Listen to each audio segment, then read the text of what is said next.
Okay, aloha kako. Thank you so much for being here this evening. My name is Christine Matsuda, and I'm with Pa'akai Communications, and my team has the privilege of adding a little bit of extra support and capacity to the county. And we thank you sincerely for the opportunity to be of service to you in this community. That privilege really means a lot to us. So thank you for allowing us to be here and allowing us to kokua. We're going to get started with the meeting here this evening, and to do so, I'd like to welcome Uncle Earl, mahalo nui Uncle Earl, for offering our pule this evening.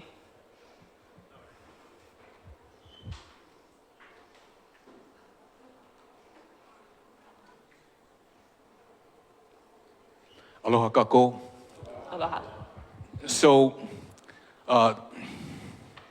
there's so much things going on, in our community right now.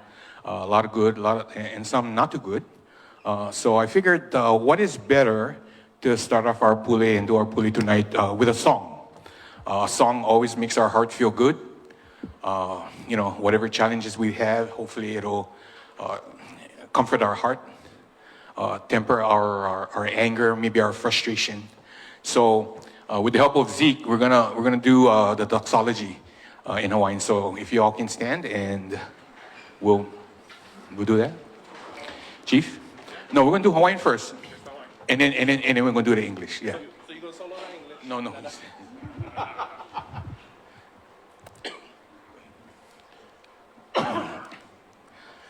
Onani ka makuama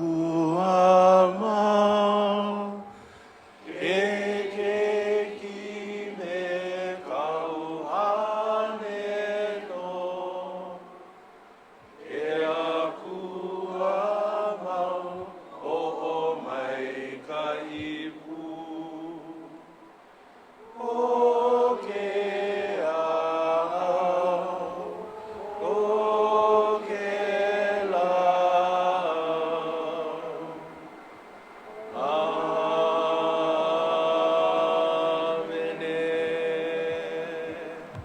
Now in English. Praise God from whom all blessings flow. Praise Him, all creatures here below. Praise Him above the heavenly hosts. Praise Father, Son, and Holy Ghost.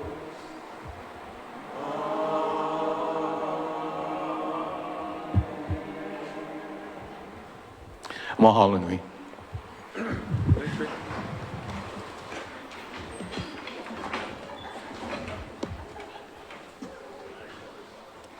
Mahalo nui, Uncle Earl. We're going to start, as usual, with a few announcements, just right off the top here. So, of course, first of all, mental health resources. It's very important for everyone to just continue to keep in mind that these resources are available to anybody who needs them. The text line and the call line are always available, and the online chat is also a really, really great option. So just want to continue to keep in mind, of course, that these resources are here if they become helpful to you and your loved ones. Hui Mo'olelo, the Lahaina Film Festival, is coming up Saturday, November 29th, 3:30 to 5:30, and the admission is free. So this is a really beautiful opportunity to enjoy some thoughtful, curated, lovely storytelling and reflections. This Hui Mo'olelo group of stories is going to be really powerful, and we hope that folks take advantage of the opportunity to come and check it out. So a brief overview of what we're going to have this evening. The debris transfer completion and transition to TDS restoration, Ho'ola LTRG updates, including the Maui Stabilization Grant and Mennonite Disaster Service, and Office of Recovery updates. And then we'd love to have everybody go ahead and mark their calendars for the next Lahaina community meeting, Wednesday, December 3rd, right back here at 5:30. So with that, I will turn the mic over to Mayor Richard Bisson. Mahalo, Mayor. Aloha mai kako, Lahaina ohana. Feels like a long time since we've been together. Feels that way since we weren't together last month. But did you guys get to go to the county fair? Anybody go to the county fair? Yeah. Yeah. If you did go, you went with about 119,000 of your closest friends. So many people ended up going. So we know there was a lot of interest, and our plan is to bring that back next year as well. Because, does anybody know what year this was of the fair? The anniversary? It was the 98th. So that means if we want to get to the 100th, we got to do the 99th next year, right? So the goal is to bring that back. And so just thanks everybody who participated. I hope if you're a nonprofit organization that either did parking or sold food or you're a vendor, I hope you folks made good money. It's usually the Black Friday of nonprofits, the county fair, those 4 days. And I know it's hard to find a lot of volunteers, but like I said, thank you for everybody who was responsible. I especially want to thank Daryl Fujiwara, one of your guys' own, one of Lahaina's own. You know, he took on an impossible task with only about 8 months before the event, by the time a lot of things were approved and ready to go. And we couldn't have had a better person put that together for us. So we're really grateful to him. We have a lot of reporting out that's going to happen. I think you'll notice absent from the room, unfortunately, because of what's happening on the other coast, the East Coast. We don't have FEMA in the room tonight, and they won't be here tonight.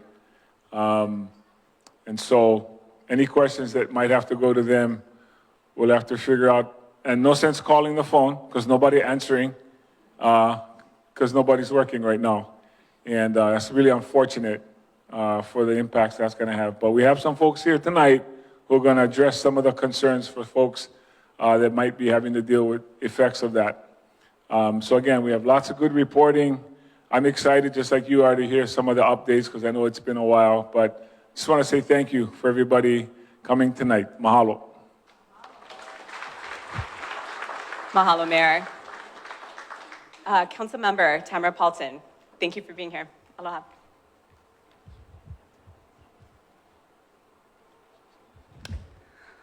Aloha mai kako. I was wondering if we could all start off with a moment of silence for my friend and colleague, Tasha Kama, and everyone going through hard times.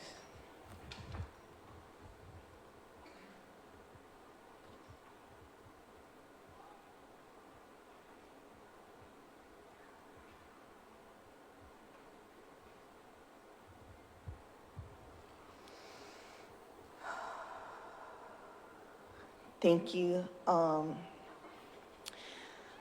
So as you know, we started the replacement process. We will be accepting nominees through the Office of the County Clerk of people who reside in the Kahului residency area through noon on November 10th. And then on November 20th, the remaining council members will be vetting the applicants to make our final decision before the end of day on November 25th, which is the 30 days that were allotted in the charter. If the 8 of us can't find 5 people to vote in one direction, then we end up punting it to the mayor, but I believe it's his preference that we decide amongst ourselves. So that's the update on that. The only other real big issue, I think, right now on this Friday's council agenda, we're doing one reading and adoption of Resolution 25-193, which would authorize the mayor to request that the governor designate the proposed Napili Enterprise Zone on Maui Island for a 20-year period. And there's not a whole lot of details on that. I believe the mayor's advisory committee did receive a presentation on it. And so they may know a little bit more if you have questions, but mainly it's about expediting expedited permits and state tax incentives in that enterprise zone. And it's a narrow amount of industries that are supported. I have reposted the presentation that we got in the Budget and Finance Economic Development Committee on my Facebook social media. But basically the industries that are supported are agricultural production or processing, manufacturing, wholesaling, distribution, biotech research, development, production or sales, aviation or maritime repair or maintenance, telecommunications, switching and delivery systems, information technology and design and production, medical research, clinical trials and telemedicine, for-profit training programs in international business management or environmental remediation, repair of maintenance of assistive technology equipment, certain types of call centers, and wind energy producers. So when we heard it in committee, I did request more information go out to the public. So they started with the Mayor's Advisory Committee. They'll be taking it to the Economic Recovery Commission and then the broader community. So if you have more questions, the Mayor's Administration, Cynthia Lalo, is here in the white. And let me know how you feel, if you think I should vote for it or not vote for it. And that's about it. I mean, it's been a pretty heavy couple of weeks here. Tina, can I jump in real fast? I wanted to thank council members. She reminded me of our advisory team. And we have, of course, you heard Earl Kukahiko give a prayer. I wanted to say thank you. Lorile Degama, I see Kim here, and I saw Kaliko here as well. So 4 of the 5 members that volunteer their time every Mondays to meet and review stuff so that we get some feedback from the community immediately in between these meetings that we hold out here. So again, I just want to thank the advisory team. They didn't know they were going to be volunteering for this long. Yeah, Laurie? Yeah, and not getting paid. But please help me thank them for the service they do for you guys.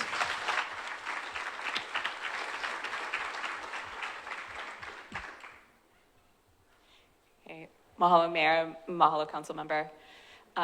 You're so right. It's been a really heavy week. And one of the other reasons that this week has been hard for some in the community is the recent fire. And so we're really thankful that at the last minute, this isn't on your agenda, but Battalion Chief Chris Sakamoto and Kono Davis were willing to come and debrief a little bit about what happened earlier this week. So we're going to welcome them up here to talk story with folks.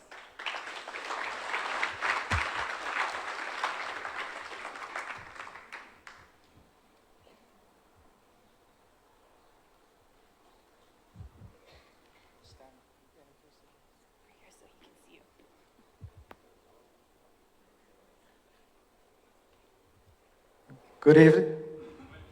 Good evening, Lahaina community. I'm Chris Sakamoto. I'm actually filling in for the battalion chief on this side. I'm normally on the central side, which I manage upcountry and south side district, but I'm filling in for Chief Fukuda tonight. When I first was promoted BC, though, I had the pleasure of serving the Lahaina community as the battalion chief for almost 2 years on this side, managing Lahaina and Molokai Lanai. Awesome community to work for, and I do miss it a lot. In fact, this is one of the first times I've been back out here since I moved to Battalion 1. But anyway, I'm here just to give a little synopsis of what our response was the day of the fire. I think was the 3rd. So initially the call came in about 12:40. Engine 11, Napili, was on scene pretty quick and had eyes on the fire within a few minutes, but access in the area is very limited and hard for us to get into the, to even get up to the fire. So by the time they did get up to the fire, it took pretty close to 20 minutes from the bottom so they could get up and kind of really size up the fire. And at that point, it looked to be only like 6-7 acres, but with the wind, we knew the progress, it would progress fast, and the battalion chief did request a lot more resources to handle the situation. So from our side, we had 13 resources and 29 personnel. We also had one airport fire unit. And from DOFA, the forestry side, we had 2 tankers and 5 crews. And also we had 2 private tankers on scene. So including air support from our side. So we had adequate resources, just limited access in the beginning, which allowed it. You know, that's our biggest challenge sometimes, is either access or water. So this one, access proved to be the driving force in allowing the fire to get that big. But the crews did well in containing the fire and stopping the forward progress with what they had in the access. So I think the forward progress was stopped around 4 o'clock, and the fire was about 80% contained by 5 o'clock in the afternoon. And initial reports from the on-scene IC was there was no immediate evacuation needs or road closures as far as for the community.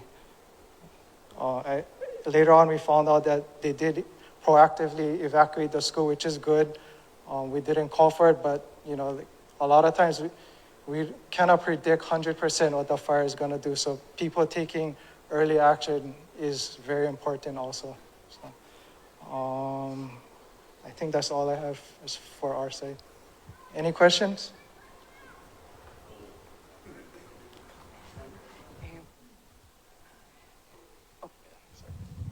Thank you, Chief.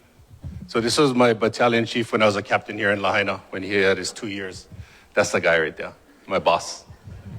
Hello, Mike Kako. My name is Kono Davis. I work for the Maui Emergency Management Agency. I haven't been to one of these in a long time. It's really nice to see everybody still coming out to these meetings. I think the last time I came, it was half this amount, so it's good to see that it's building again. So I'm just going to tell you a little bit about the MEMA side of the fire. I know there was some questions that was floating around regarding the time that notifications was sent out and basically concerning the evacuation of Kamehameha 3rd School. So the call did come in at 12:35. So when the call comes in, that means somebody from the public is calling Central Dispatch. So the call comes in at 12:35.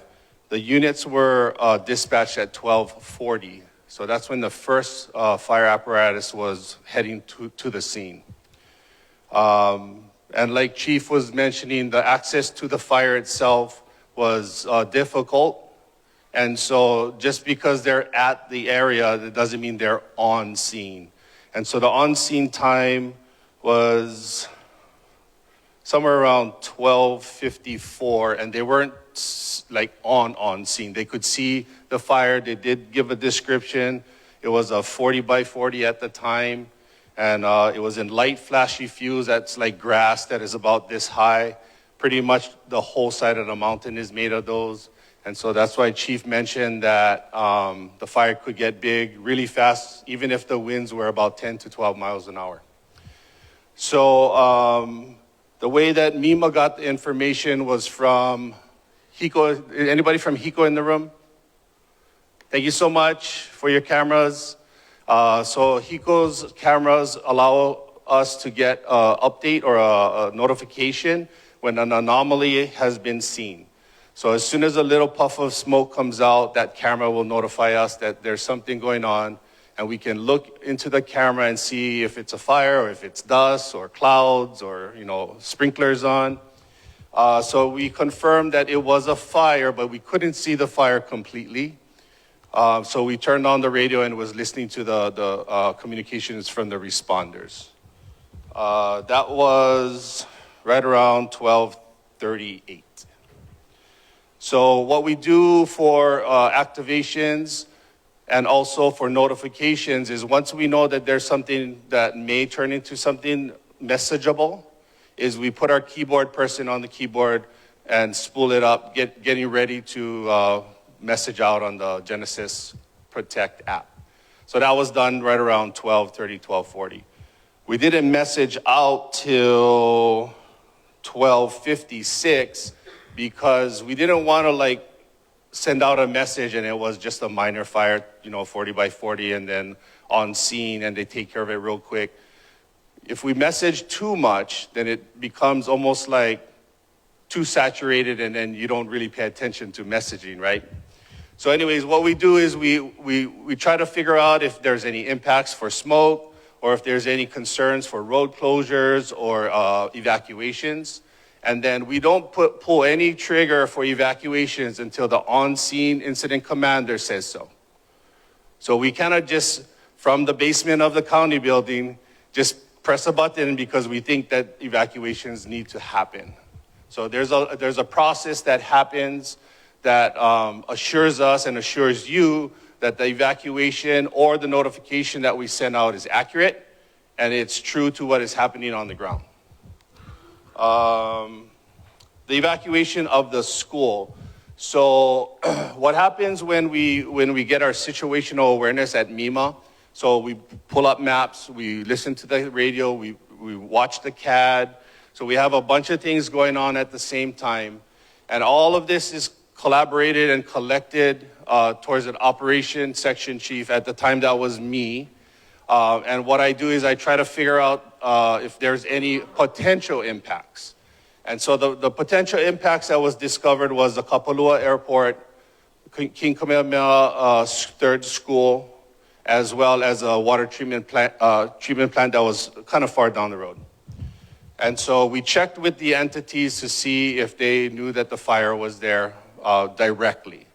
Instead of sending a message to the area, we just contacted them directly because it's way quicker than assuming that they will get a message, especially the school. So we were in contact with the CAS, Rebecca Winky, at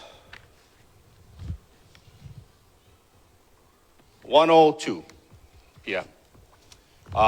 And at that time, it was kind of like she was just a middle person relaying information between the school principal and MEMA. So I decided to ask if I could just contact the principal myself, which was a lot more streamlined because there was some information that was coming in that I was a little confused about because they did self-evacuate. I did see some posts on social media. I saw some information floating around, like why didn't we notify before the school evacuated? Because we didn't know that the school was evacuating. So when you self-evacuate as a school, that is your kuleana. If the incident commander on the scene evacuates a school or a building or a neighborhood, we know about it and we can amplify that message with Genesis Protect or MEMA alerts and sirens if we need to. But as Chief said, the school did not need to get evacuated at that time, but they were already proactively evacuating, which is good. Plus, it was near the end of school time anyway, so that was a good decision by the principal. I would give him a hand. Is he in here? No? That was pretty good by him. So as the fire was progressing, we checked with the airport, we checked with the water treatment plant. Water treatment plant was good. They had their own tankers. They had a fire break around there, so you guys could use your water, no problem. The school was almost complete with the evacuations. We did ask if they needed assistance in, busing or traffic control, because the traffic was a little bit tight. And then, of course, the Kapalua Airport, which is not as active as it was before. But they did have a few people up there that wasn't concerned about the fire at all. The good thing, the fire was going in the right direction, which was just into fuels and not into anything that was, of impact, like the water treatment plant or the school or the airport. The fire department did a really good job. We monitored all the way through the 80% containment, and then we downgraded to a lesser level. And that's all I have today. Thank you. Okay, mahalo, and thank you for being able to to jump in and brief the community. We really appreciate it. Next, Army Corps of Engineers, Alan Cotto.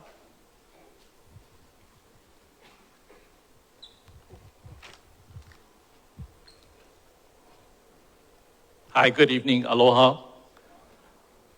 I'm with the Corps of Engineers, U.S. Army Corps of Engineers, and we are still working, even though the federal government has shut down. So currently, as of last month, we have finished the first phase of moving the Lahaina wildfire debris from the TDS site in Olowalu to the PDS site in Pu'unene.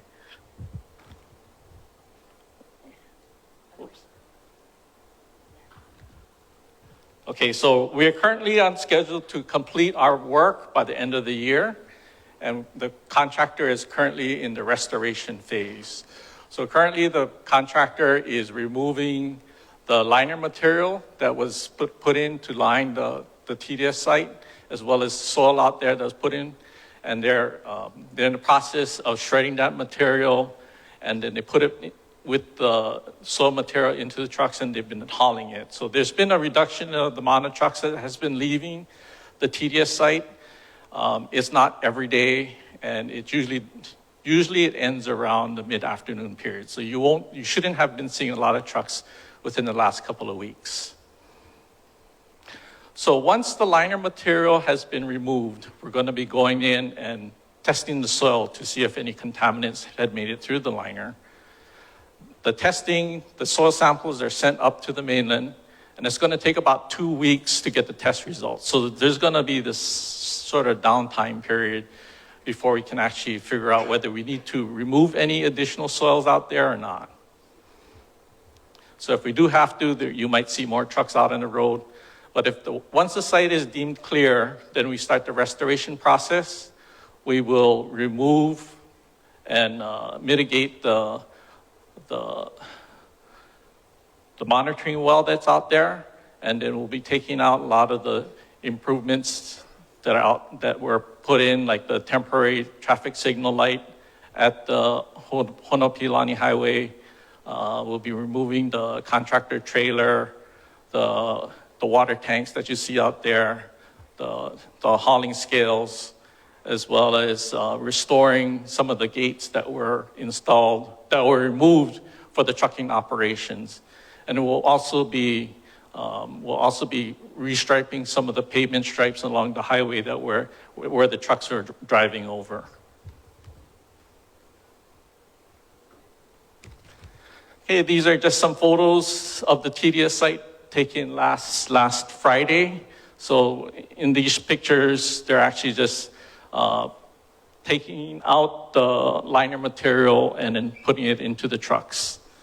A big mahalo to all of you, the public, for your patience during the hauling operations.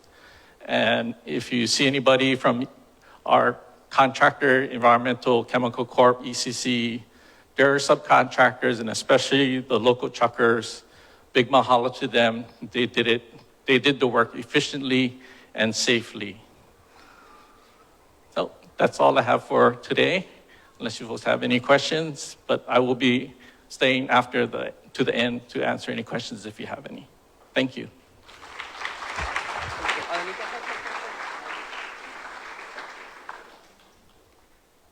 Okay, thank you very much for that. And as you point out, we're very grateful that you and your teams are still able to work during the shutdown.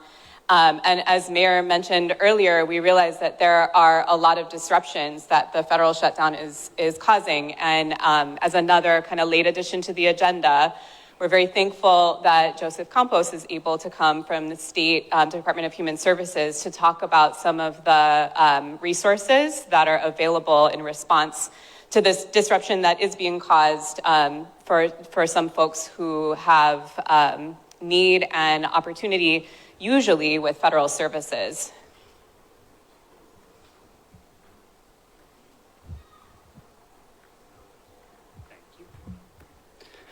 Aloha, everyone. That's bright light. Wasn't expecting that. Yeah, so anyway, you know, there's been a lot of uncertainty happening within the last month, or what is it now, 37 days, I think, something to that effect. So what Governor did was, of course, his concern is for people's health and safety, knowing that there would be an issue with food security and the possibility at that time that SNAP would not be funded, we had to move quickly. So Gov immediately released $2 million to Hawaii food banks. It goes directly to Hawaii Food Bank, which covers Kauai and Oahu, but then they distributed to Maui Food Bank and Food Basket, which handles, Food Basket handles Island of Hawaii. Okay, so that was immediately done. Then, and that was to increase the food bank supply. Then Governor announced, some of you may have seen the video that I had the pleasure of doing. Sorry if you guys had to watch it, you know. But anyway, on last week, Wednesday, we announced the Hawaii Relief Program.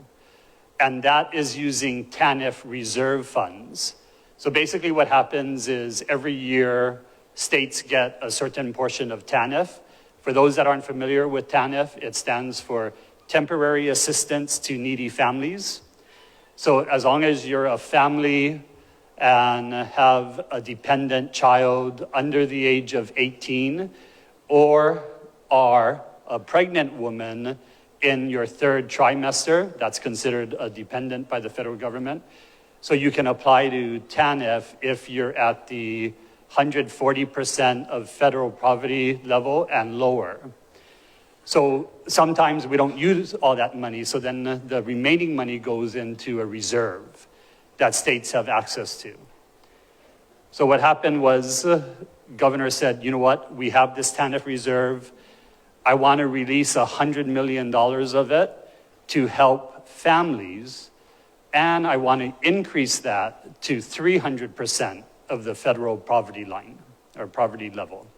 So a family of four that basically makes about $114,000, $115,000 would qualify on that increase in 300% federal poverty level.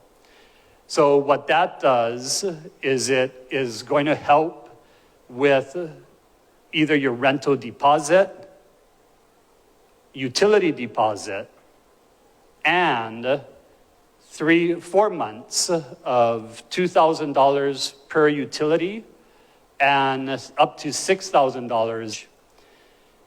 One of the interesting things about this program is we did something similar called the Maui TANF Relief Program to help those impacted by the wildfires. And that was always designed as a mechanism.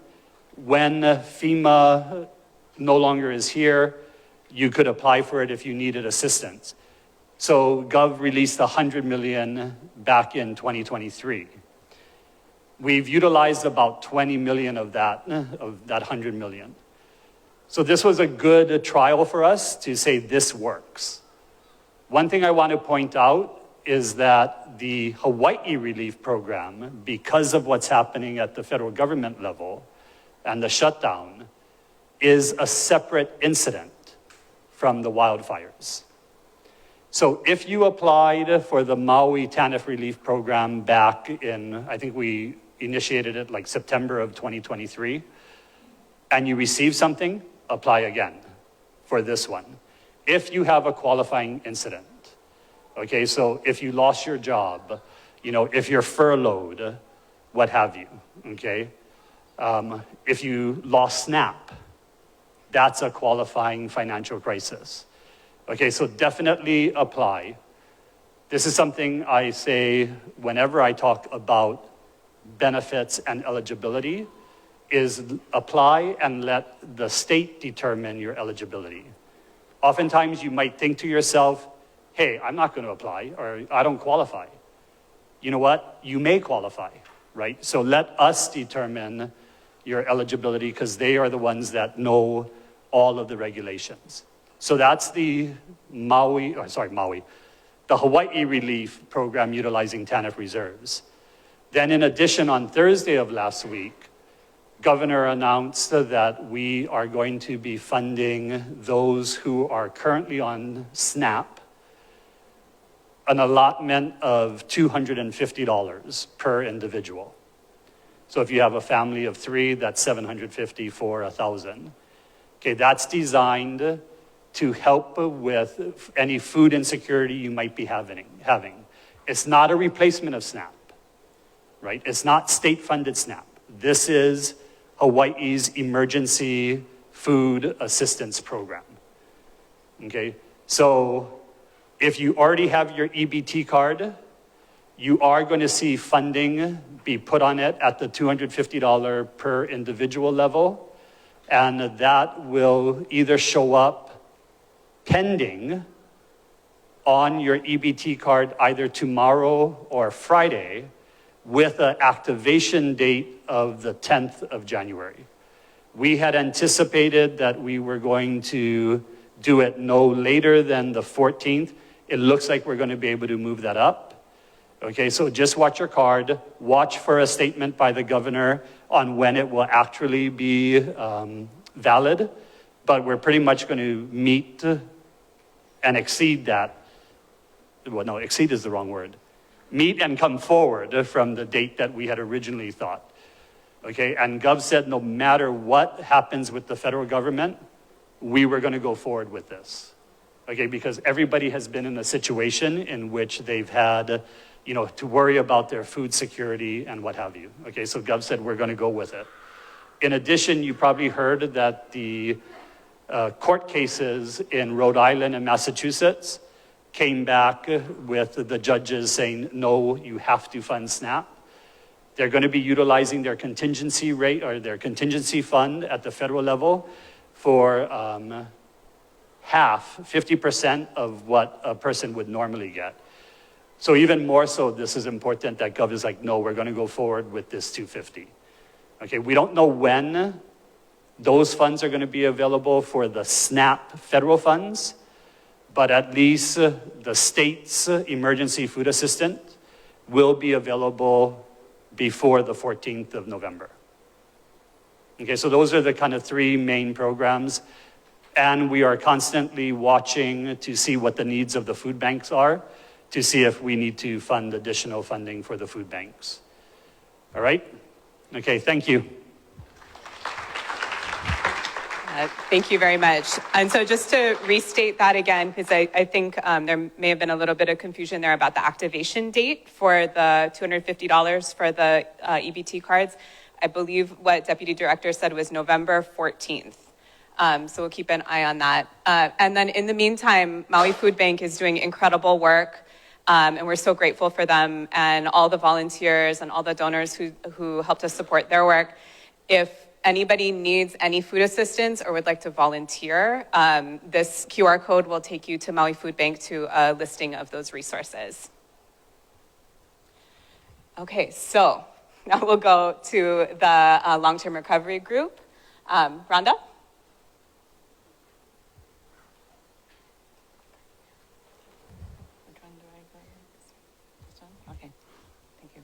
Aloha, everyone. Rhonda Alexander Bonkris with Ho'ola Maui Kama Long-Term Recovery Group. Tonight, we're going to provide updates on 2 things. So the first one is the Maui Stabilization Grant. I think the last time I was here, I shared that we had just launched the grant in partnership with Hawaii Community Foundation, who provided $5 million. And MEO is our funding partner who cuts the checks for the grants. So everyone is eligible for up to $25,000 to assist you with your unmet needs. These are for fire survivors.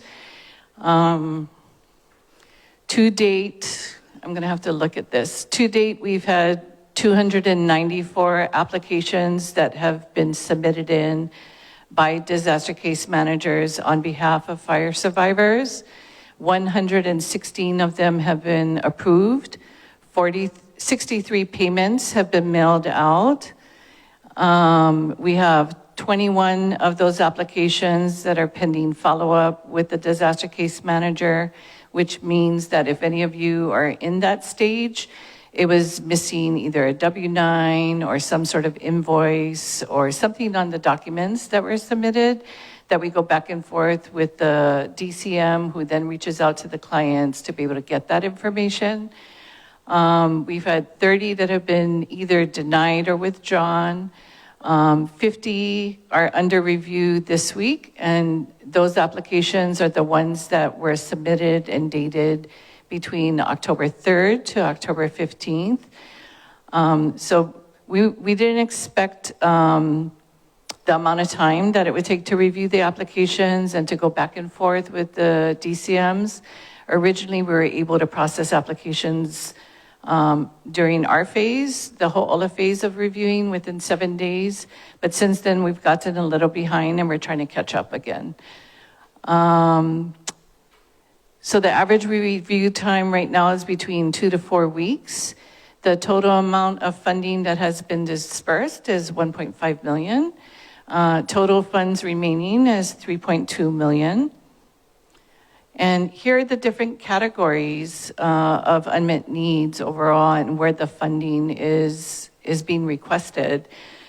So for rent, there's 848,000. Mortgage is about 382,000.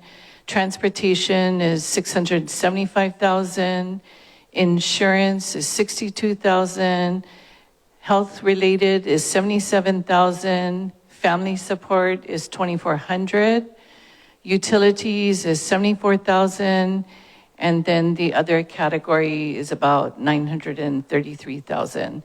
So for the other category, a lot of you who have HOA fees, this is the category that it's in. Most of those applications for HOA fees and providing assistance has been approved at the maximum of the 25,000 to assist people. So current applications that we have in the queue amount to about 1.5 million, which means if all of them get approved and the dollars that were inputted into the system are accurate, then we still have remaining about 1.7 million left. So if any of you haven't reached out to a disaster case manager yet, then please do.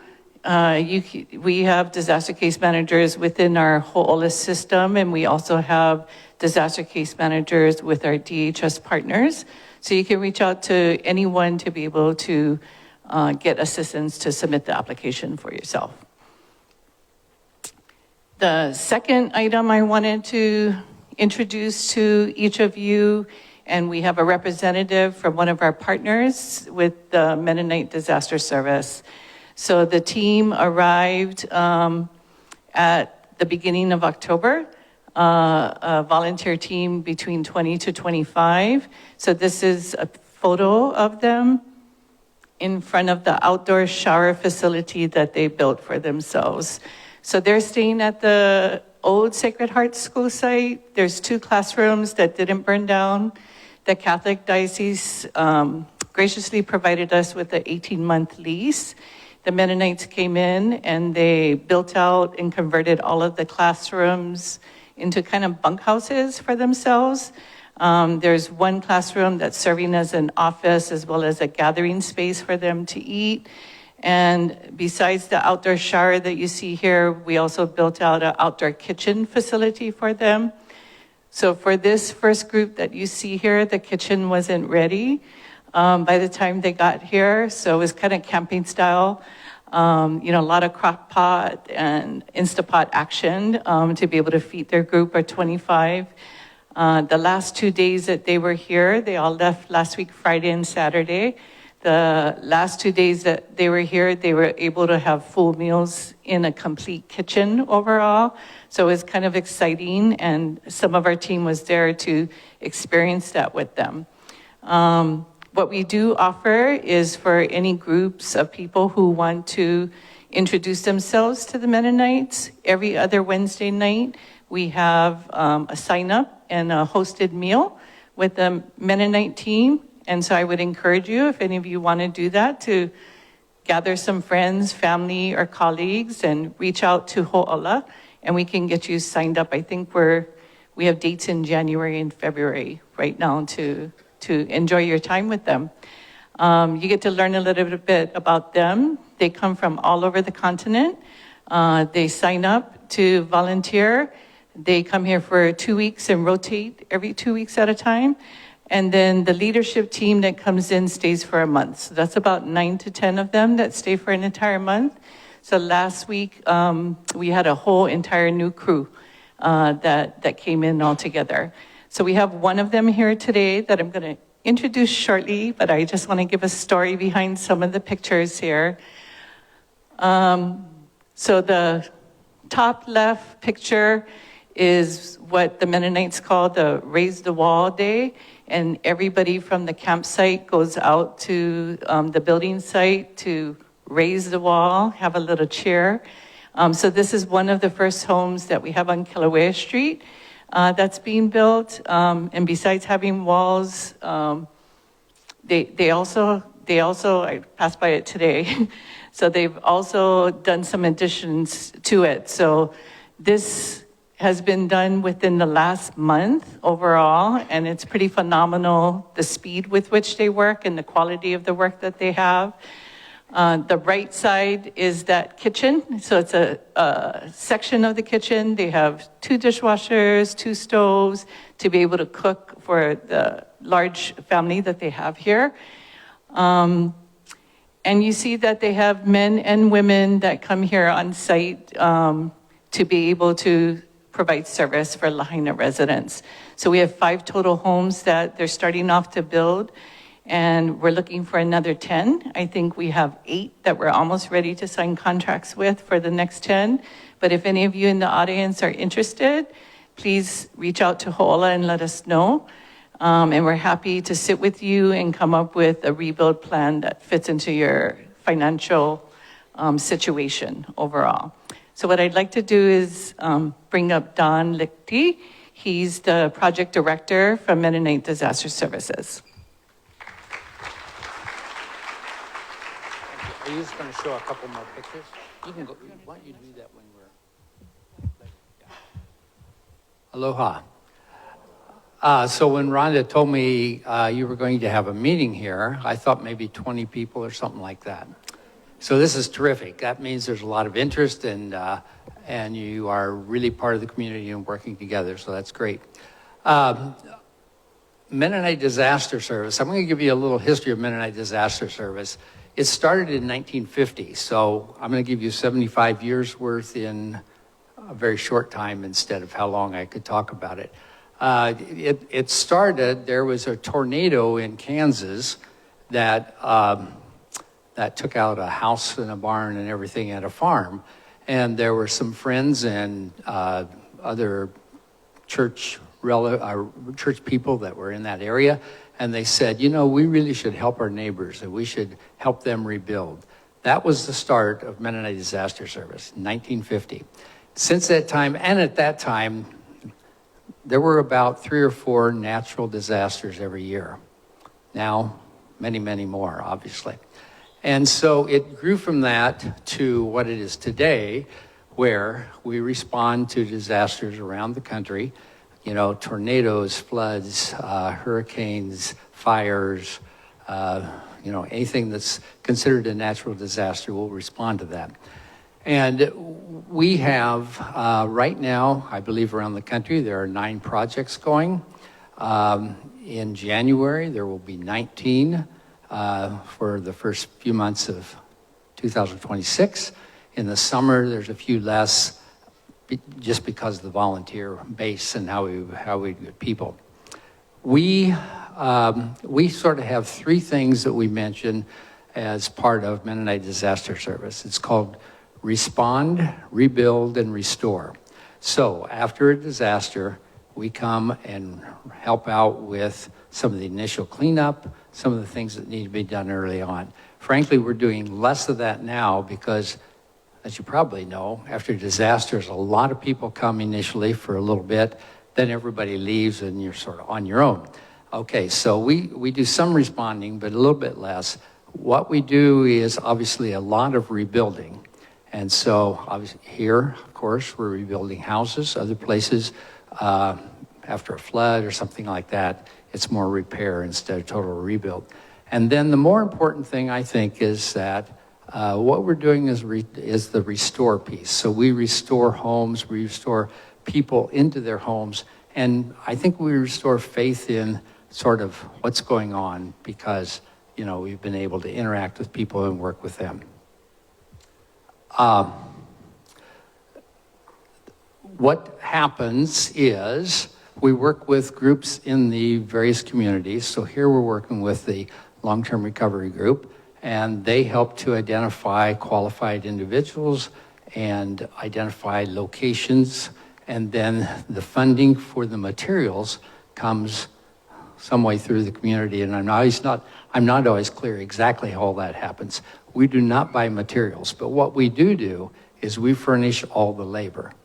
So we do all the work, I guess with the exception of a couple things that get subbed out, but the majority of the labor we do. And so that then means a house costs about half what it would if you had to have, you know, the whole thing built, excuse me, by a contractor. So we do the labor part of it. Right now, I think maybe mentioned, we have 25 people here. We will continue to have 25 people. There will be a little break during December, during the Christmas holidays, but then early in January, they'll come back again. We have people scheduled through April up till now, and we have a waiting list for people who want to come. So we'll continue to supply, you know, right at 25 people every week to rebuild houses. We're working on the third house today. We sort of started on doing a few things on the third house. I don't know, you want to show, yeah, there's one of the first ones. It doesn't even look like that today. It now has all the sheeting around it, and you know, soon at some point in time we'll get some trusses and we'll put a roof on and then continue and build it out. We have all kinds of people that come to do this. We have young, we have old, we have men, women, we have very skilled people, we have very unskilled people, but we all work together in whatever people can do, and we're able to, put houses together, and ultimately you'll see this at some point in time as a nice house in your community, and we'll continue working on that type of thing. I think maybe that's all we'll say for today. If there's questions later, I can answer them, or even after the meeting's over, I'll be around if you have specific questions. Thank you.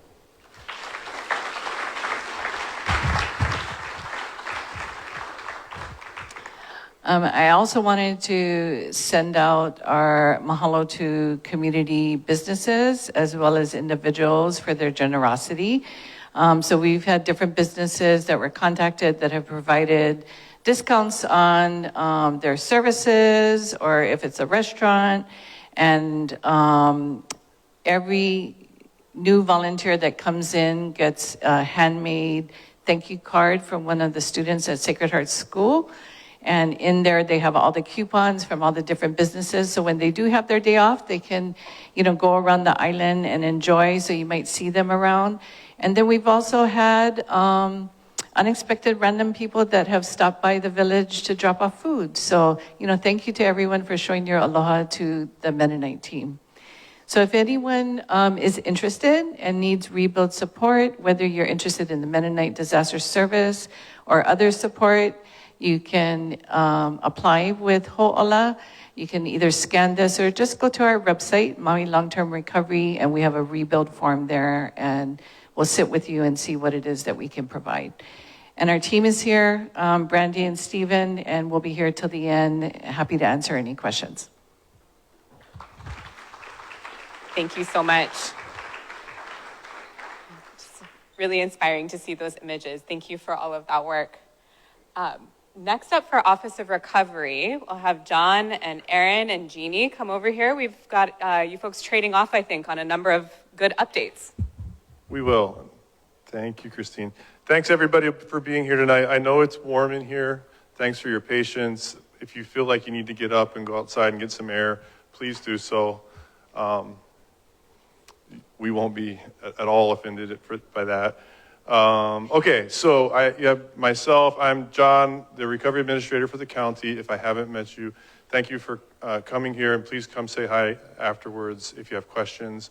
We'll have a little bit of time for Q&A at the end, but I'm gonna go fast because you've been sitting there a long time. If I go too slow, we'll get to the end and ask some questions, okay?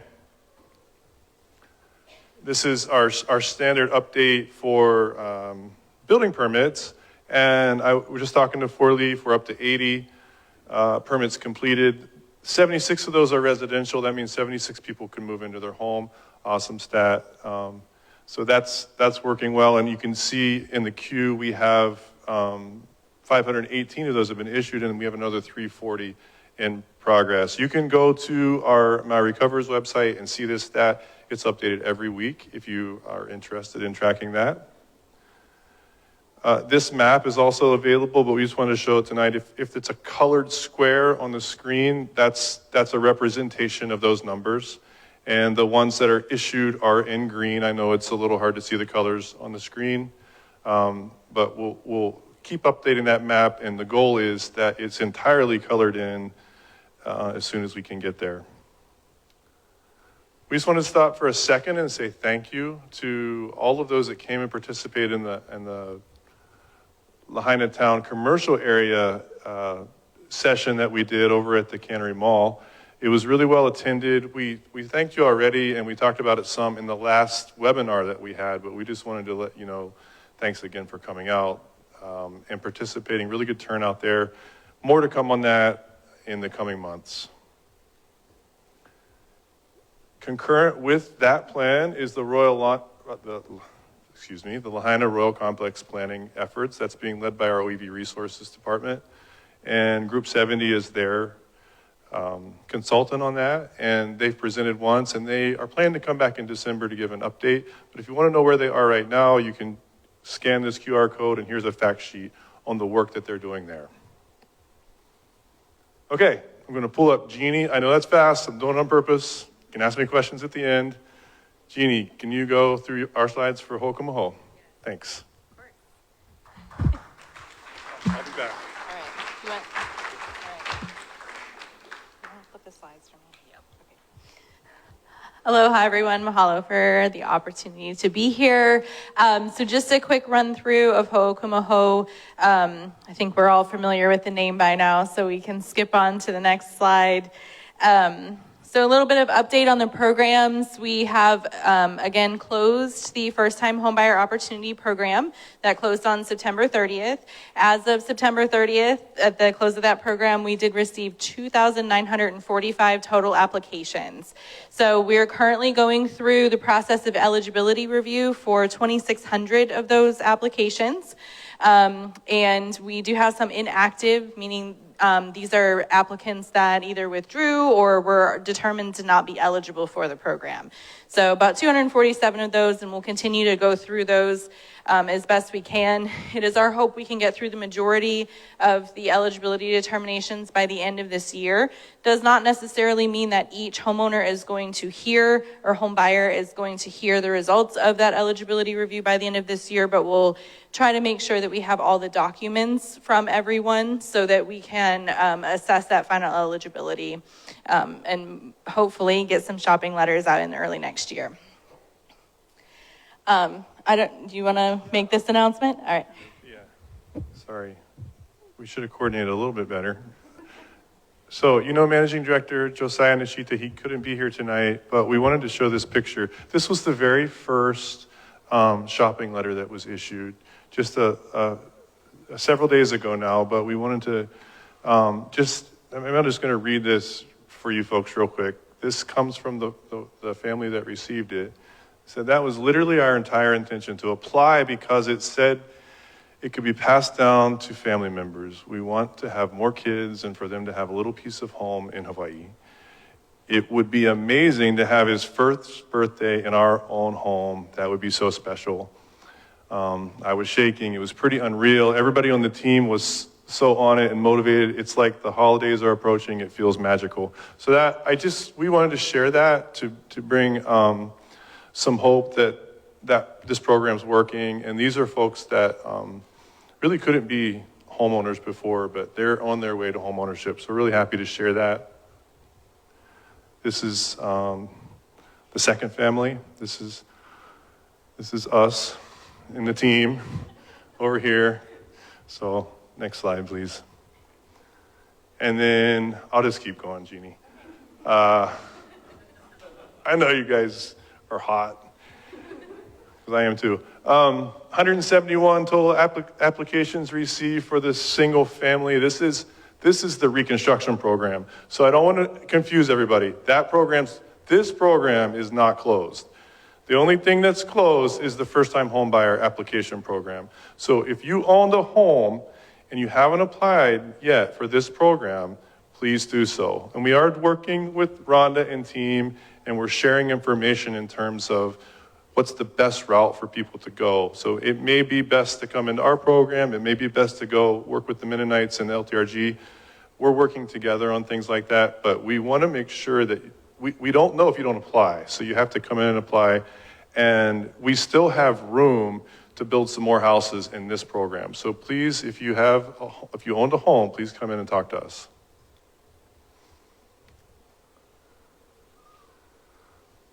So this is just an update on the RFP that's out now. So those homes will be built by a single contractor, and just letting you know where we are in the process. So we issued a notice of offers on the 14th, or that's what's coming up. By January, we'll have a selection for that contractor. And by January, that's when you're going to get to see who's going to build the home and exactly what the homes would look like on your property. Last but not least, out of those first three programs, we had a reimbursement program. So if you were already starting to build your home and you think you can finish your home within the next year, please come see us. We have a number of folks that have applied for that. We have a number of folks that are in the process of finishing their home, and as soon as they finish their home, they're going to come in and apply for that reimbursement program. So that's a whole queue of folks that we're working with, and that'll give you a reimbursement check basically to help pay down all the costs it is for that program. That one came out of community feedback during the action plan, if you remember some of those meetings we had. So this program was specifically designed for Lahaina, for those that had already started building. Next two programs that are coming are multifamily housing reconstruction and the infrastructure and public facilities and mitigation programs. I'm not going to talk a lot about those now, but all it really is how are we going to help all of the other things that were destroyed and some of the new things that we're going to do, and that's coming in the next several months. We'll come back and talk about those in December and into next year. Yeah, the 52nd Maui County Senior Fair is on November 25th, or November 15th.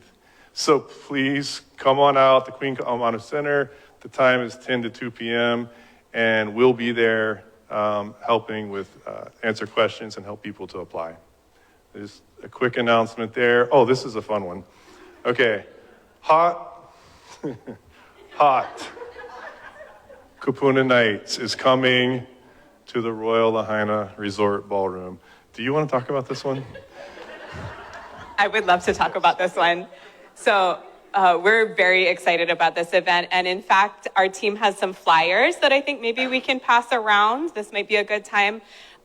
So Hakupuna Nights is kind of a funny name. Not, completely at night, but it's something that the music, sorry, I'm going to get the name confused if I don't look at it, but the Music Restoration Society does these events throughout the state of Hawaii, but they've never had the opportunity to do one in Lahaina. And when our team, Trinity here, who's passing out the flyers, who's done these events before with these aunties and other communities, talked to them, they said, we would love to do something for the kupuna of Lahaina. And so they're coming, they're really excited, and we think it's gonna be a really fun evening of, music, me'ai with food, and also access to resources that the Office of Recovery thinks might be useful for you folks. So we hope you join us. And while it is especially welcoming to Kupuna. You can bring your families too. They're allowed to come.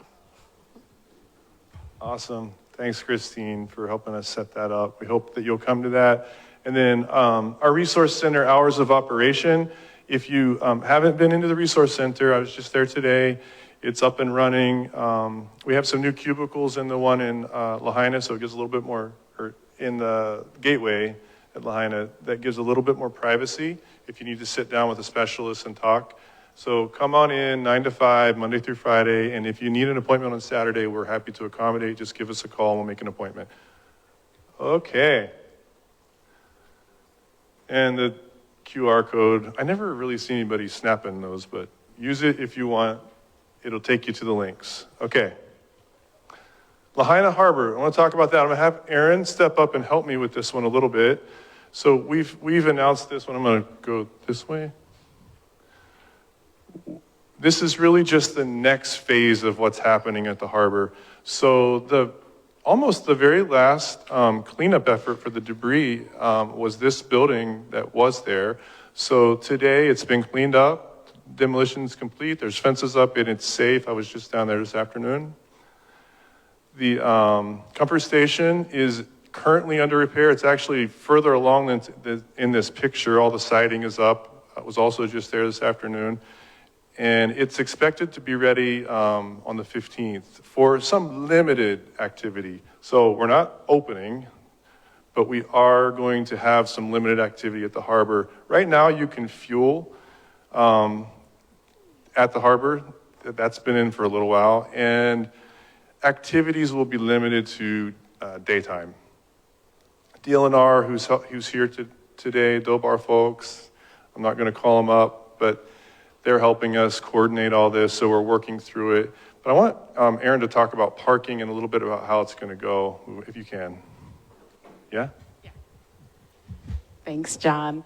Many of you are familiar with the Park Maui program, which has been introduced in Wailuku and is about to start in Kihei. We're going to be utilizing those same parking ambassadors in Lahaina town. It's not for paid parking at this time. It's just to have a presence within the commercial district that can assist you with parking and can assist visitors with where it's safe to park, because parking will be limited.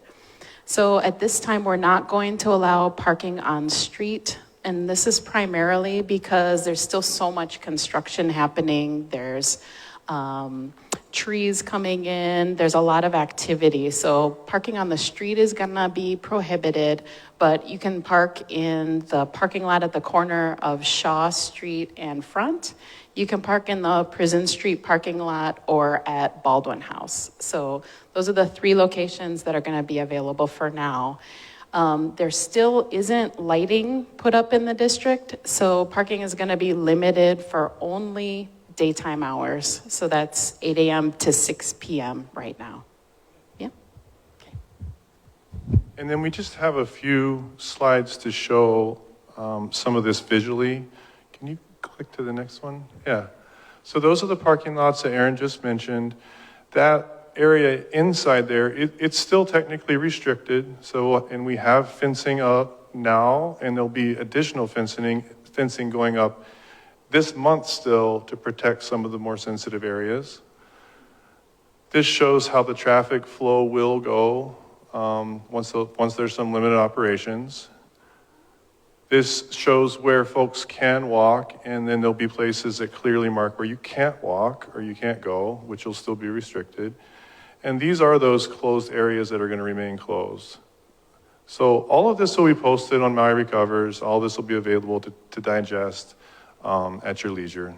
But we just wanted to give you a heads up. Okay, now to the, I'll let you navigate this section, and I think Mayor's going to come back up maybe. Thank you very much, John.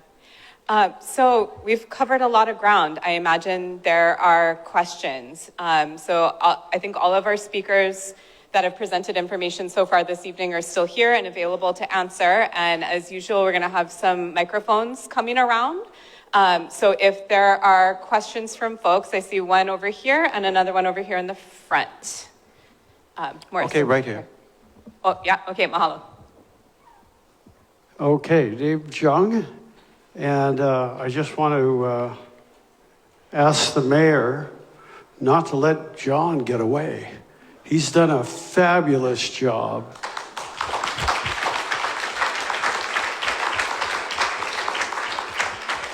And he's helping us get back to work. Thank you, John, so very much.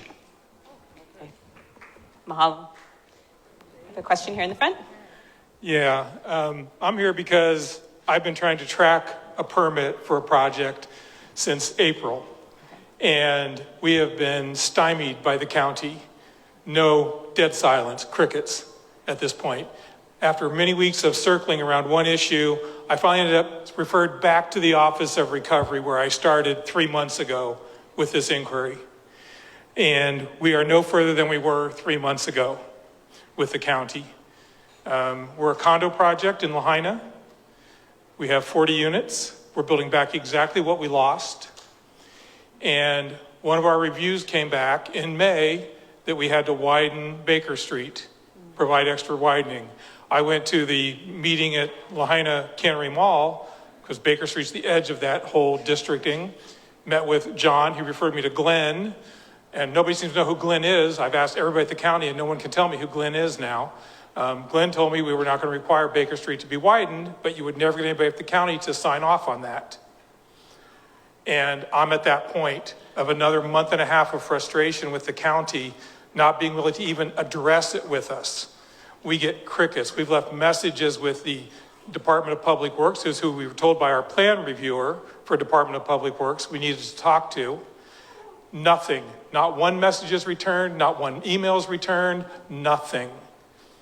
And it is basically, if we have to give up frontage along Baker Street to accommodate this, it makes our project non-buildable. We lose 40 homes. It's as simple as that. Because we already gave roadway when we built the project originally. And we are too setback to setback to setback on our property. There is no room to move. And so we need this question answered so we know if we're wasting our time and money pursuing permitting and continuing with this project. We feel like the county doesn't want it. They don't want us to build back. They're just not responding. And we're beyond frustrated at this point, and we don't know where to go. Well, thank you, and we really appreciate you bringing the question to this forum and absolutely hear your frustration. John is here. I did have an email on your project come to my desk today, and it did, just like you described, it circled back. And we've, Aaron and I have been working on this for a while, and it is directly tied to the road widening issue. I think we're going to be able to help you, and I think you're going to be able to move forward. Apologize for the delay. But that email is going to come from me probably tomorrow. Okay. Okay? All right. All right. Yeah. We're just pulling our hair out. Okay. Thank you for being here. That was two very different comments. So I don't know if I've ever seen quite that, but I do know about the problem. I didn't know about it in detail until we came to that one meeting, and we've been working on it. You were right on the edge of our directive. We know that, and we needed to do a little bit more reconnaissance with the team that's doing the rebuild planning before we could give the exact okay on that one. And I'm sorry for how long it's taken. Yeah, it's just, yeah, that's the point where this is the thing we were hoping to have permit by the first of the year. Okay. And now I think that's impossible at this point. Okay. And it's going to be another 3 years, even after we get the permit, before we're able to move back in. And so that's another, 5 years we're going to be out. We do want your those people project to can come get back. Thank you. Uh-huh. Thank you. Okay, we have another question here in the front. And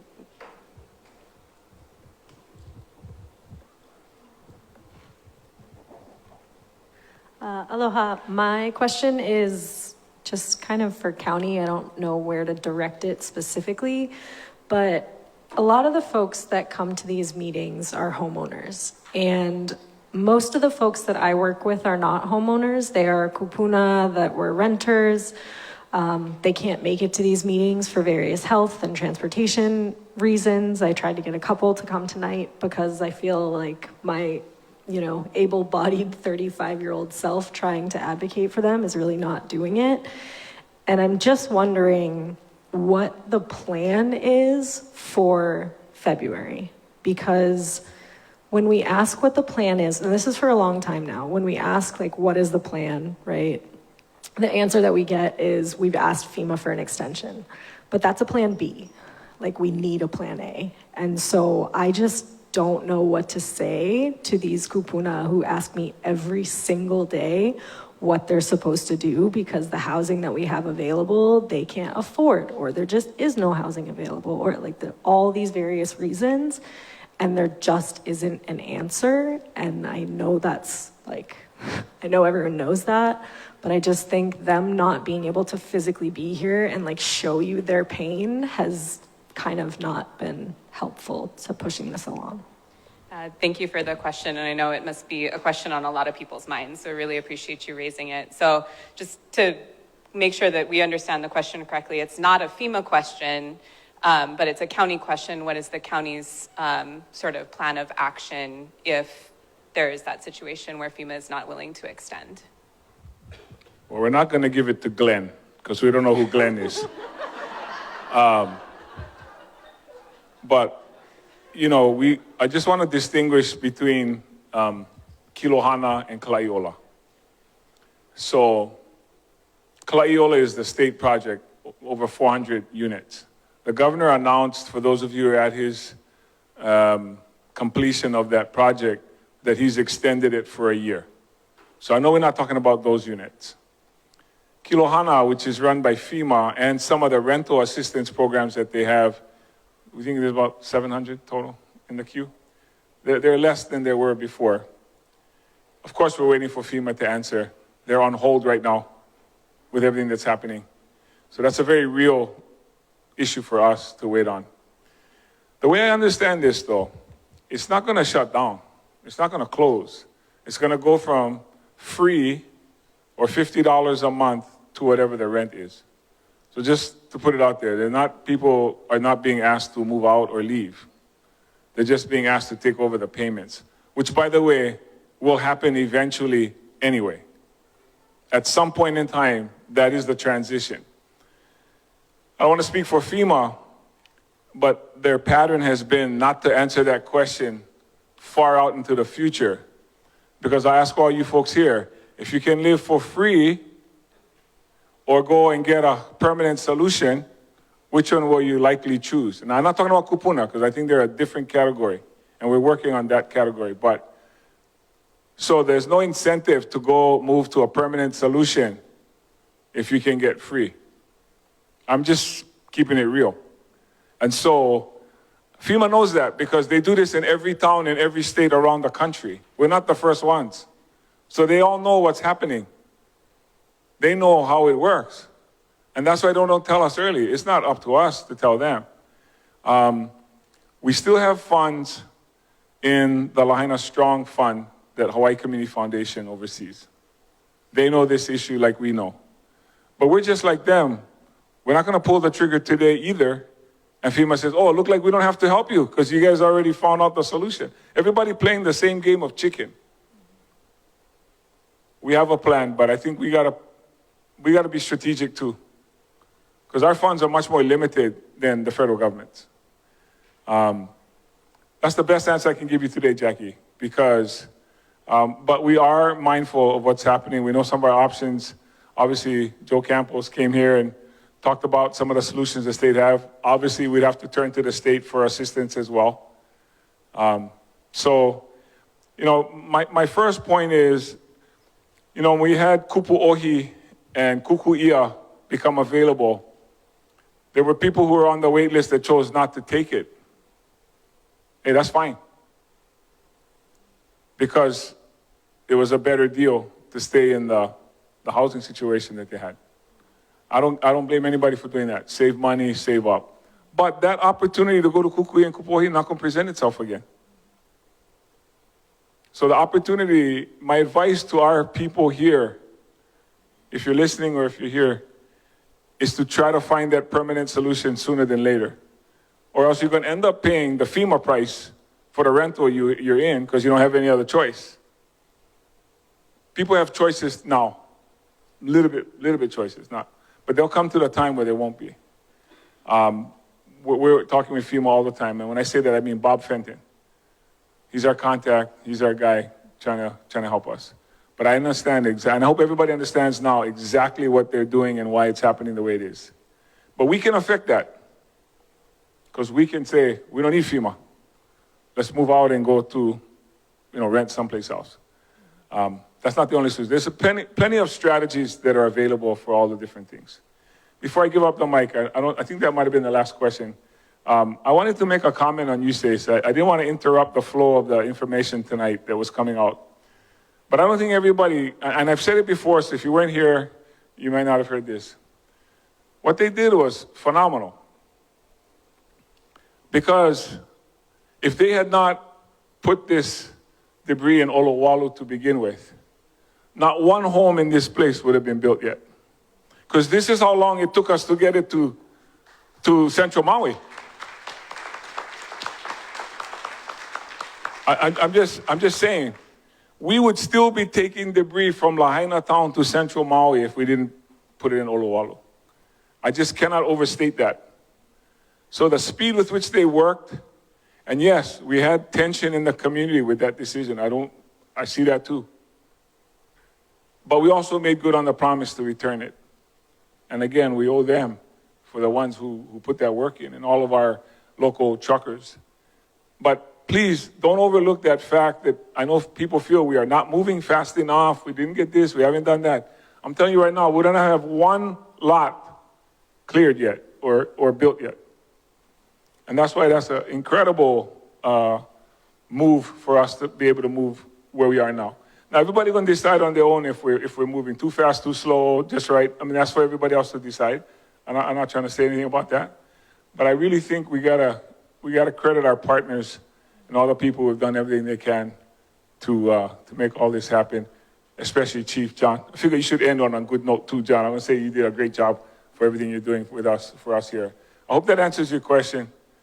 Everybody, drive home safe. Thank you, folks. Keep all your friends. Wait, Mayor, I want to tell the Kupuna about this. Okay, you're only allowed one question. It's not a question, it's an announcement. I'm just kidding, John. So Kelea Foundation and Aloha Independent Living at Kelea Foundation headquarters next week, Thursday from 4 to 7. We are hosting Leilani Sullivan from Premier Benefits Consulting. So anyone who is on Medicare or will be on Medicare in the next year, if you have any questions, want to figure out how to keep your costs low, make sure your doctors are going to be covered, she's going to be able to do all of that. So I realize that this is in Kahului. We do want to do one on the west side. To be honest, it's just really hard to figure out when people can and want to go to these things. But for now, what we have scheduled is next Thursday, and we do have it online. I do have some flyers if anyone is interested. So, mahalo. Okay, thank you. I'm just going to go to a couple of questions that we're getting from the online audience, and then we'll take your question. The first one actually was very similar to Jackie's question, but I'll read it just so that everyone has a chance to hear it as well. But I think was adequately addressed by the mayor. The question was, I know FEMA is not there to answer questions, but with FEMA telling direct leased people that February 10th will all have to move, is there a plan in the works? So thank you very much for addressing that question. The second one is about ho'okumuho. So the question is, should condo owners apply for ho'okumuho programs, or should they wait to see if a more specific program for condo owners will be developed?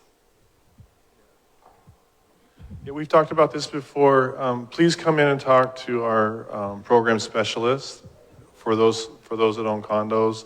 And we do have a spot for you. It's not technically an application, but it's an informational session, so we can continue to aggregate all of the data from all of those condo owners. And it's how we're negotiating with HUD on a program that we can develop to help condo owners. So that is definitely come in, whether you apply or not, you can get it in the system so that we know about you. And a lot of you have already done that, so please come in and do that at one of our resource centers. Do we have another one? Oh, sorry. Okay, last one. Thank you, and thank you for having these meetings still, because there's unanswered questions out there in the whole process, and I do appreciate all the effort that goes into these meetings. I have 4 questions, and it seems like there's the right people here tonight to answer them, so I'm going to ask all the questions, and then you can think who's be the best ones to answer it. The first one is the county funded R1 infrastructure at the Kaanapali resorts. That estimate is over $21 million. Is the county working equally hard to restore reservoirs for the winter's forecasted rainfall runoff and infrastructure to deliver the R1 water to Lahaina parks, schools, and overall fire protection? It's like, why is lush Kaanapali resorts getting priority for R1 water when the rest of the west side is restricted from irrigating landscaping and not able to wash cars and in need of fire protective measures? The next question is, the parcel of land located by the Lahaina Luna bypass connection is overgrown with haulikoa and other fire-prone vegetation. During dry times, the cigarette butt could start a fire along a main ingress and egress into Lahaina. It is a public land adjacent to a primary roadway. Is the fire department citing the county or state for neglect, and what will it take for the county to ensure proper maintenance?